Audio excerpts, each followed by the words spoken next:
Hello, everyone, and welcome back to The Rundown, where we talk about 2A news and conservative views. I will be your host today, Craig DeLuz, coming at you from the West Coast, the left coast, behind the Iron Curtain, otherwise known as the Sierras. But as we all know, I do not do this program by myself. That's right. My name's Mike Piwowarski, coming to you live from the East Coast. I am the from the coast with the most, with the co-host with the most here on The Rundown.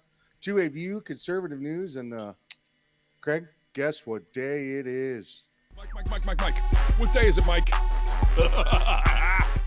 It's hump day. Hump day! It's hump day. Hump day! That's right, folks. Today is hump day. It's the day in which we attempt to begin the weekend, sometimes with success, sometimes not. But hey, like I always like to say, the fun is all in the trying. Yeah. I don't have the fun going on yet, but I got a monster going on. Does that help? So there you go. Monsters can be kind of fun, you know.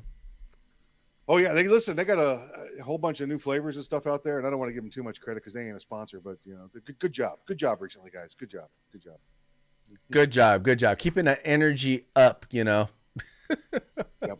Yep. Yeah, I'm fine. You know, it's funny. I just find that sometimes in the afternoon, man, I need a little boost, and sometimes I'll do another cup of coffee, but a lot of times a nice little, nice Monster or Rockstar will get me through the rest of the day. That's it. A little bit of go juice, baby. Get you back on the right track. Got to get that go juice, man. That's it. Oh, good stuff. All right, speaking of go juice, let's get going into the program, and we will start by giving a quick shout out to our sponsors. Yeah, let's say hi to our good friends at Hitman Industries. That's hitmanindustries.net. No, .com. Hitmanindustries.com? .net. I don't know. .net. Man, I'm all confused. It's Wednesday. Hitmanindustries.net. You can get yourself AR barrels, any caliber you desire, any length you desire for your next AR rifle or pistol build. Remember, braces are back in play, so you can put one on there. If you want to get involved in politics, go out to the California Republican Assembly. These guys are doing a great job out there fighting the fight behind enemy lines. Now you can take part in California's future today. Make sure you check out that California 6th congressional race while you're there. If you want the best in hog holsters, go to HAWGholsters.com. The best in concealment holsters, go to Hog Holsters. That's HAWGholsters.com. Use the discount code The Rundown. It's all one word, no spaces, all caps. Get yourself a nice little discount. And if you want some tactical gear, you're going to the field, you're going hunting, you're going fishing, maybe you're just playing airsoft or paintball, whatever it happens to be, you can get everything but the gun at uscombatgear.com. That's right, folks. Please take a moment. Visit our sponsors. They go out of their way to help us be able to get our information out to you. And they do so because they hope that you'll spend some time visiting them. So we make it easy for you. We put the links to their websites in the description to this program. So no matter how you're watching, all you got to do is click the hyperlinks for each one of their links. Go there, check them out. If you like what you see, spend some money with them, and make sure you tell them that it was the guys over at The Rundown that sent you. Also want to encourage you, if you haven't already done so, please take a moment, like, share, subscribe. We got a big push right now, in particular on Rumble. And the reason why I'm encouraging you to do Rumble is because they're the ones that we know for a fact with that platform, they are not going to censor us. So if you ever miss the program, however you normally partake, number one, you'll get it. You can go there and watch the program. So if they remove us off YouTube, if they take it off Facebook, if they take us down off Twitter, you know that we will still be there, right there on Rumble. The other thing is they also send out alerts every single time we go live, every single time we even upload a video. So anyway, check them out. Go over to Rumble. It is the home of free speech, quite frankly. And as much as I love OpsLens does a phenomenal job of allowing you to watch the program live on their program. And I also enjoy Spotify because you can both listen and watch, but that's not live. Rumble is the spot. If you're going to be anywhere, make sure you're watching us on Rumble. And with that, we're going to go ahead and get into today's stories. The first story here. Now, this was one that we, once again, by the way, many of the things that we report on here are things that you and I already knew. Either Mike Stradamus has predicted it, or it's just kind of common political sense. Well, guess what? Now we find out that despite the fact that the White House made very clear, no, there is absolutely no way that Hunter Biden knew who was buying his art, the son of the now president, then vice president. There's no way anyone knows who was buying his art. Well, according to the art dealer who sold most of that art, that's not true. In fact, Hunter Biden knew 70% of the art buyers, contradicting White House narrative on anonymous collectors. Now, this was while he was in the White House. So it says here, the White House said in July of 2021 that a system had been established to ensure the identities of those who bought Hunter Biden's artwork would remain anonymous for ethical reasons. However, the First Son's art dealer testified that a new agreement to stop the disclosure of Biden's art buyers was not set up for several months following the statement following that statement, and said the First Son knew the identities of approximately 70% now of buyers. Now, Mike, last I checked, knowing the identities of 70% of buyers is very different than knowing the identities of none of your buyers. My math could be off here. Let's check these out, right? You got 0, and then you got 70. There's about, Craig, I'm not a doctor or anything like that, but that's about 70 different, if I recall. That sounds about a difference of 70%. About 70. So you've got what do we call these with Hunter Biden? Well, these would be Hunter Biden's normal statements, but we'd know them as lies, right? More of the untruths from the Biden compound. Oh, I didn't know any of the dealers that I was dealing with. Just 70% of them, not 0, 70%. Yeah. Well, and the funny part about it, Mike, is that the funny part about it is a huge amount of this. In fact, an overwhelming majority of this stuff was bought by Democrat donors. That's the reason why this. That's the reason why, by the way, this is so important. Here, as a matter of fact, let me pull up the article, and I meant to pull it up earlier, but let me go ahead and pull it up right now. Here we go. And don't ask me why they're showing this advertisement for Toe Jam on there. Anyway, it says here, Democrat donors bought Hunter's artwork, gallery owner tells House investigators. But the art dealer stated he had no evidence of wrongdoing by Biden. So in other words, what they're saying here is that they know that they know who bought the art. Everyone knows who bought the art. It was overwhelmingly Democrat donors. It was overwhelmingly Joe Biden donors. But at the same time, they're saying, well, there's no evidence. Well, wait a minute. So let me be clear. A crackhead who has no history or background in art all of a sudden starts selling paintings for $500,000. And the people buying them just happens to be donors to his daddy's campaigns. And there's no malfeasance there. There's no evidence of malfeasance there. I'm not buying it, Mike. I don't know about you. That just sounds a little hinky to me. Yeah, absolutely right. This is just as about as crooked as you can get. Oh, listen, we have to. This is what's known as money laundering, Craig. Right? We have to. We pay for something where the value is not the same. We're going to overinflate this. If this was a stock, Craig, the SEC would be all over him for price manipulation. But because it's art, they're going to say, well, it's by the president's son. It's worth $500,000. Yeah. That's called, how do we pay this guy the money that we promised him in the dirty sham deals? Oh, let's buy his art and say it's worth a whole bunch more than it really is. Well, and Mike, and here's the thing. And once again, I think if we were just looking at this in and of itself, hinky as it sounds, you're like, okay, maybe, just maybe. But keep in mind, we're also talking about him traveling to foreign countries where his daddy manages U.S. foreign policy in Ukraine, in Russia, in China. And he's collecting boatloads of cash, millions of dollars, and putting them in LLCs with Biden family members' names on them. Yep. And all of a sudden, good things are happening in the Democrat-run administration for those clients. His daddy's on the phone with them. I mean, I'm like, once again, any one of these things by themselves is concerning. When you put it all together, along with let's get the treasure trove of information, of text messages and emails that are on Hunter Biden's own laptop. At what point? I mean, this ain't even overdoes Eddie Murphy's "wasn't me." I mean, Shaggy couldn't get away with this. As if this wasn't enough. And I know we didn't have time to put it in here today. More breaking news: Hunter Biden today. Let me prepare. I'm looking at U.S. News and World Report. Right. In addition to this, is concerning his firearm. Remember the firearm that the FBI has of his? I know what you're going to say. Go ahead.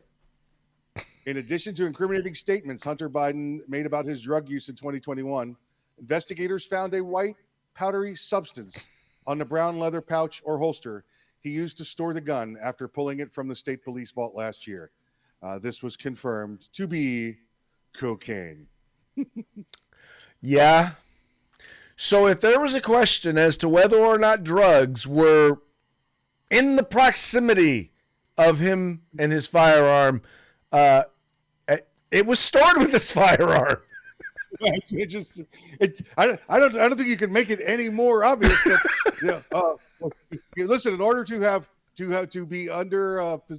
be convicted for possessing a firearm while under the influence of narcotics or while using narcotics, you have to prove that narcotics were present. You got drugs on the gun. I mean, it doesn't get much more definitive of an element of a crime than that, you know. And mind you, Mike, let's once again, just because this isn't just about Hunter, this is about the fact that the Biden DOJ tried to sweep all this under the rug with a sweetheart plea deal that was only unraveled because the judge was like, "Are you freaking kidding me?" Well, now we know why they didn't want to release that report publicly. Now Right. we know why they slid that agreement to the side, because in there was the fact that the FBI tested the residue and it was cocaine. I just, Mike, all I can say is Cocaine's a hell of a drug. It's true. It's true. that's all I got. That's all I got. Cocaine is a hell of a drug. It's true. F your couch. Yep, exactly. I just, Mike, it is beyond me that, I mean, and once again, now people are they're still like, well, he was a crackhead. He was a drug addict, and we can't hold anything against him. But I'm like, you don't understand. All of this is being done. Joe Biden is literally covering up for his son. Yeah. His son is being paid by Biden's political campaign donors. They're sending him money. They're sending his son money in order to curry favor with his father. People are doing business in foreign countries. They're giving money to Hunter Biden in order for him to pay off the Biden family. Once again, any one of these things by themselves, maybe I'll let you get away with explaining it away. Yeah. But come on, man. Look, there's no words. There are no words that can sufficiently explain away all of this stuff except, wasn't me. Listen, here's the words. Be afraid. Be afraid, because you've got a deep state out there, whether it's Biden, who probably doesn't have the mental capacity to do this himself. You've got his handlers that want him to continue to be in power. So they're covering up these items so they can continue to control the president to get him to fulfill their agenda. Right. And by the way, just so you know, a lot of these deep state folks, it's not so much that they love Joe Biden. It's that they hate Donald Trump.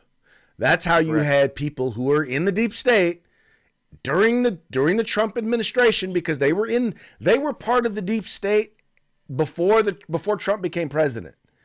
They don't want Donald Trump there because Donald Trump exposes them. He has exposed them, and they don't like it. They can't control him like they can control, they control Joe Biden by, withholding his tapioca and manipulating his bedtime.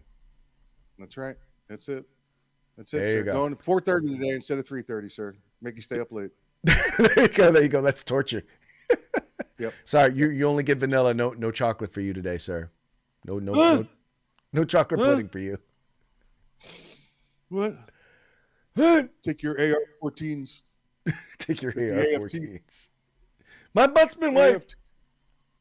All right. Speaking of the deep state or the administrative state, there's a fishy case that's taken place, and I only call it fishy because it actually deals with the issue of fish, and actually a herring fisherman. But it's got pretty big implications, and I like this one, the story in particular, the one that's reported at NPR. It says, case brought to Supreme Court by herring fishermen may gut federal rulemaking powers. So now I know you're wondering, what does all of this mean? It says the U.S. Supreme Court will hear a case Wednesday that could eviscerate the way the federal government regulates, well, everything. A system in place for decades has governed how judges review curbs on air and water pollution, gun safety measures, and workplace protections.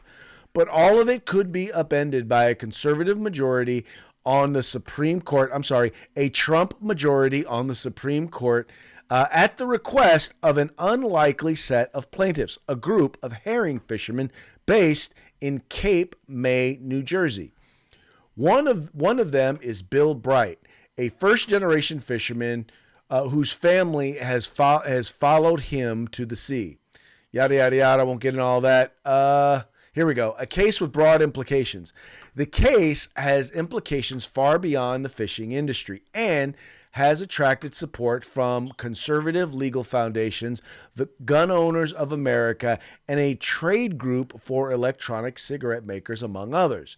David Donginger, a senior attorney at the Natural Resources Defense Council, a nonprofit advocacy group, said those organizations have a specific goal in mind. The real purpose of it is to enfeeble the federal government so that we don't have the capacity to deal with modern problems, and the billionaires and the big companies can just do what they want and not be checked, Donginger said. Now, let me translate that into English for you.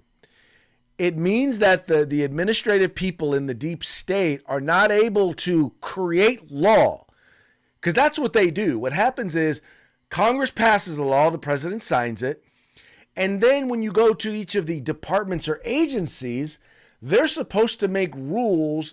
In other words, they interpret the law and make rules on how the law will be enforced. Well, what happens oftentimes, in particular in blue states, in Democrat-controlled states, and sometimes even, quite frankly, in Republican states, where you have these unelected bodies who pass these rules that sometimes change the law. They write law from the executive branch, and they act as if it's new law. And what this case could wind up doing is removing their ability to do that and actually require them, if you want, these folks who want these regulations, it might actually require them to go to Congress and require them, or go to the legislative branch, even in various different states, and require them to actually pass laws instead of circumventing the democratic process. Yeah, this is known as the Chevron doctrine, from a case 40 years ago involving Chevron. And the way the test currently works under the Chevron doctrine is, let's say you have like Mr. Bright here from the herring fishing industry, and he has a dispute with the way that the FDA or whoever governs herrings is defining something. The court's test under the Chevron doctrine is, one, is there a definition that has been put forth by the administrative agency or the executive agency? If the answer is yes, then they defer to that definition. Even if it's in dispute, they defer to that definition, not to the person that's objecting to it. What they're seeking to do is get, again, like you said, get that either changed or removed so that the individual who brings the complaint forward can be heard and actually have their version of the definition considered, or like you said, make Congress enact the actual definition, because the law is there, just like we see the ATF do all the time. They want to change what the law says into their own interpretation. Well, that would now be required for Congress to do, because again, only Congress gets to make laws, not the executive branch, not these agencies. Exactly. They're the ones that we can actually hold accountable. And the other thing is I like what this is doing, because there was another ruling during the last session that actually undermined a lot of what they were doing, in that it told them you don't get to just create definitions, specifically when there's already definitions in statute. What this case could do is make it so that, once again, it could take that even further, in that you don't even just get to make up random definitions, even if it's not exactly clear in law. Yeah, and this is pretty clear now under case law. It was the EPA versus state of West Virginia from June of last year, where the Supreme Court said, I'm sorry, EPA, you don't get to change definitions. You don't get to make you don't get to make interpretations. The law is the law. The court will make the interpretation. You only get to enforce what's on the books. Exactly. So once again, this puts this actually, first of all, it forces Congress to do their jobs. Right? In other words, if people want this stuff, you got to do it. You got to do it legislatively. It's got to be debated in front of the people. And then we, the people, get to hold Congress accountable. In other words, boot them out when they do stuff that we don't like. That's right. That's right. Or put them in, like in the California 6th congressional race. There you go. Exactly. I like the way you're thinking, sir. Cover up by Secretary Austin's aide. So, we talked about this last week. The Secretary of Defense he had a procedure done back in December. He had complications and needed to be rushed to the hospital on the first of the year, and was in ICU. And for 5 days he was in ICU, and nobody knew where he was. Now, some people are like, oh, well, gosh, I just forgot to let people know where I was. Well, now we know it was a lot more, how shall we say, I don't want to use the word hinky again, but there's a lot more suspect than that. How about that? It says, we're trying to remain a little subtle. Austin's aide pressed 911 dispatcher to keep ambulance response quiet. Basically, what this report is saying is that they told when they called 911, once again, 911, that's how bad of a response he was having. His aide, wasn't him, his aide told him, yeah, don't turn on the sirens, just come in kind of quietly and take him off to the hospital. So my question is, if there was an aide there, and that aide knew that he was not doing well, that he was going to be in ICU, and by the way, I get not telling the public, if you don't, once again, he has his HIPAA, yada, yada, yada. How does the White House not know? How does his number 2 not know that he is in ICU for 4 days? Well, again, I hate to go back to the conspiracy theories, right? But because the White House is not in control, that's the figurehead for the deep state that's running this country right now. If you honestly think the Roomba guy walking around stage doesn't know whose hand to shake and which way he's going is in charge, then you're fooling yourself. You're really just lying to yourselves there. This guy's clearly part of that. All right, part of the cabinet. He's part of that party, part of that deep state that's trying to get things run. So they want to keep this guy, his image in perfect shape and perfect health. That there's no issues, that there's no problem. So they slip this guy away in the ICU for 4 days and don't tell anybody about it. Well, so it raises a couple of questions. It's like, number one, if he can be, during a time in which we are involved either directly or tangentially in 2 major conflicts, the fact that, is he that non-vital or non-necessary that he can just be gone and nobody knows or nobody cares. Nobody's running anything by him. Nobody's reviewing the daily reports. His second in command doesn't know anything. She's off in Puerto Rico. Or, you know, I'm like, who is really running things? If the president didn't know, I'm wondering if the people who are really running things actually knew. Or was the secretary, was he like, I don't want the people who are really running things to know, so I'm not going to tell anybody? I mean, it raises a lot of questions. Who's running the secretary, or who's running the Defense Department while this guy's laid up in the hospital? Is the aide there with the BlackBerry and they're conducting it that way? You know, who's running it? Who's running that's the big question. Who's running the Department of Defense for 4 days while he's in the ICU?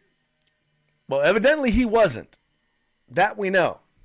Evidently his assistant wasn't, because she was on a beach in Puerto Rico.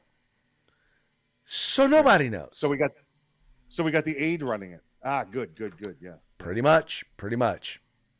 And by the way, the aide, clearly there was an aide there who could have let someone know. Oh, sure. The question is, why didn't they? Right. Think we'll ever know? Very good. It's just the way this administration works. It's the way this, it's almost as if it's an old, Roman style triumvirate that is the presidency. You know, it's run by a conglomerate of people in the party, of this deep state of previous elected officials and current that actually run the party here, run the country. There you go. All right. Moving right along. Now, you know that, here in California, we're supposed to be going all electric vehicle. Notice any new vehicle that is sold is not allowed to have a combustion engine. They're supposed to all be electric vehicles by 2035. And that percentage is increasing every year, the percentage of new vehicles that are supposed to be sold. And there's a big push to do the exact same thing nationwide. Well, there is a bit of a problem, and I'm sure you've probably already seen this, but I really wanted to go ahead and share this with you because this is the future if we go all electric. Because we don't have the infrastructure. It says here, Chicago area Tesla charging stations lined with dead cars in freezing cold, a bunch of dead robots out here. And the point that they're trying to make here is that it's very difficult to charge these vehicles when it's freezing cold. It says charging stations have essentially turned into car graveyards in recent days as temperatures have dropped to negative double digits, Fox Chicago reported. Nothing. No juice, still 0%. Tyler Beard, who had been trying to recharge his Tesla at an Oak Brook, Illinois Tesla supercharging station since Sunday afternoon, told the news outlet, and this is like 3 hours being out here after being out here 3 hours yesterday. So in other words, what's happening, Mike, is this is just another example of how the infrastructure is not ready. And by the way, the Tesla charging stations are the best charging stations that are available out there.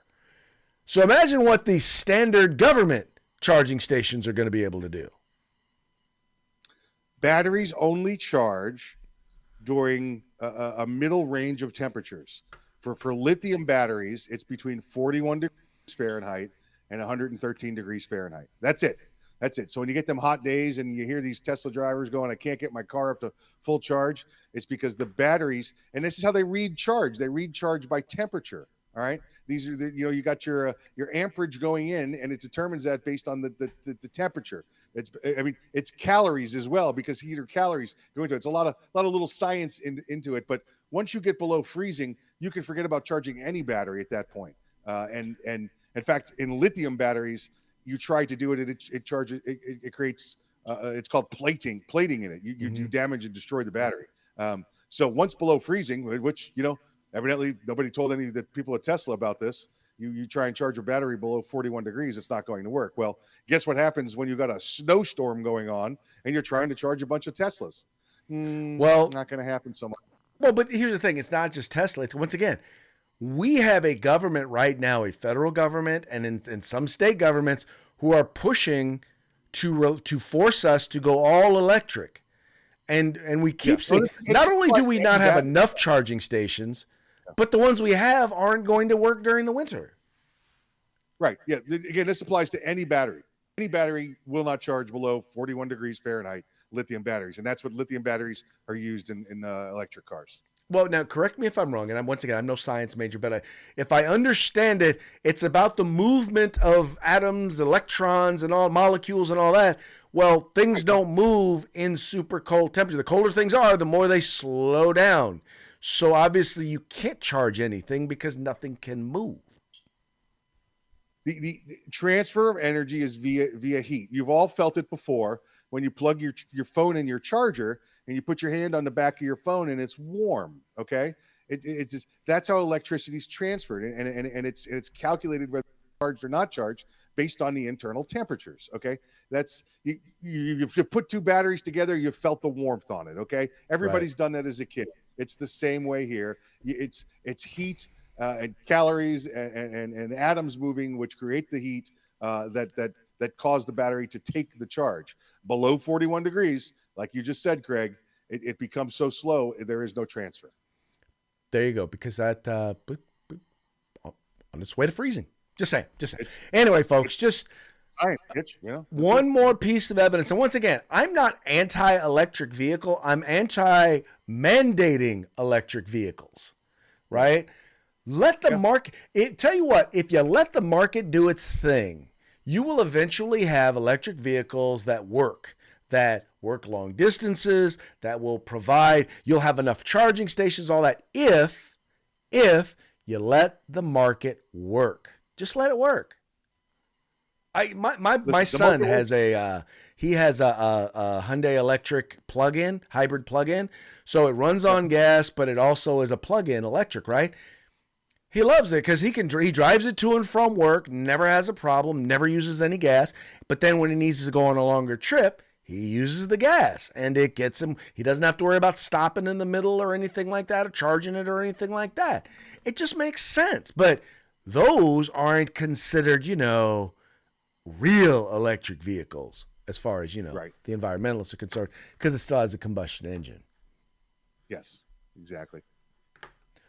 Anyway, but that's what happens when you have Mr. and Mrs. Dumas running things. That's right. Yep. Anyway, moving right along, we've now hit that point. We are at our parting shots. Parting shots are brought to you by Hog Holsters. Just go to hogholsters.com. Use the discount code The Rundown. All caps, no spaces, one word. Kind of like it is right there, right? Kind of like it is up there. Just one word. Get yourself a nice little discount on us. Anyway, moving right along. Let's see. Okay, this first one, you do know that right now recruitment is down in the military, and they cannot figure out why. All branches of the military have not been able to hit their numbers. And, I just, so you all are wondering, they're trying to figure out exactly why. And this is General Milley before he left the military, or this is maybe, I don't know, maybe this is him after he left the military, trying to let folks know he really doesn't know or understand why we're having a hard time recruiting folks into the military. Yeah, it's this guy's lion tight gunner from day one, and he slipped through. He slipped through with the deep state there under President Trump's administration. This guy's hard. There's a number of reasons the military is not getting the recruits they need, and this guy was one of them. He's a big part of it, most definitely. And then from the Babylon Bee, we've got a couple of them here. This first one, there was a big riot, and they're calling it a protest, but there was a riot outside the White House where people were actually attacking law enforcement. It was pretty darn violent. They were all pro-Hamas protesters. But according to the Babylon Bee, Secret Service assures the public none of the protesters outside the White House were wearing MAGA hats. Amazing, huh? I thought they were the violent ones. I mean, of course, none of these folks will be brought up on any charges, right? No, definitely not. No. They won't be held for over a year in jail before they even get their day in court. But that's a whole nother story. They're going to get presidential medals of freedom, something like that. Mm-hmm. Now, Mike, I don't know if you ever watch MSNBC. I rarely, every once in a while I tune in, and this lady, I cannot stand her because I think she is a left-wing, race baiting. Well, let's just say she has no credibility. Anyway. Having said that, Joy Reid announces she has scalped a Karen and stolen her hair. I don't know. Does that look like her natural hair to you? Let's see here. Yeah. No, that could be it. That could be it. She looks like the Kate from Kate with 8, with that hair. Yeah, she's horrible. Anyway, and her hair, I'm like, come on, really? Anyway, I digress. And then finally, and we all know this one, Suicide Hotline, how can I help you? That is Hillary Clinton. I'd like to place an order. I wonder what they mean by that meme. Fifth Amendment. Fifth Amendment, you're going to plead the Fifth? I Fifth. That means Epstein didn't kill himself? Is that in that genre? SHOT Show's coming next week. I don't want to get Hillary this week. You don't want to get Hillary this week? Okay. I'll let you go on that one because I get it. You don't want to get Hillary this week. Got it. No. Okay. All right. Well, that brings us to the end of the show where we once again give a quick shout out to our sponsors. That's right. Hitman Industries, hitmanindustries.net. Now you can get AR barrels, any size and length you want, any caliber you want for your next AR rifle or pistol build. Check them out at hitmanindustries.net. California Republican Assembly, fighting that good fight behind enemy lines. Check them out today. You can make a little bit of a difference, just a little bit, especially if you go over and check out the California 6th congressional race while you're there. And of course, if you want some tactical gear, get on over see our friends at uscombatgear.com, where you can get everything but the gun. All right, folks. Well, that's going to be it for today. We very much appreciate you liking and sharing the program, encouraging your friends to do the same. We will be back tomorrow on Throat Punch Thursday. We'll see you then. Bye-bye.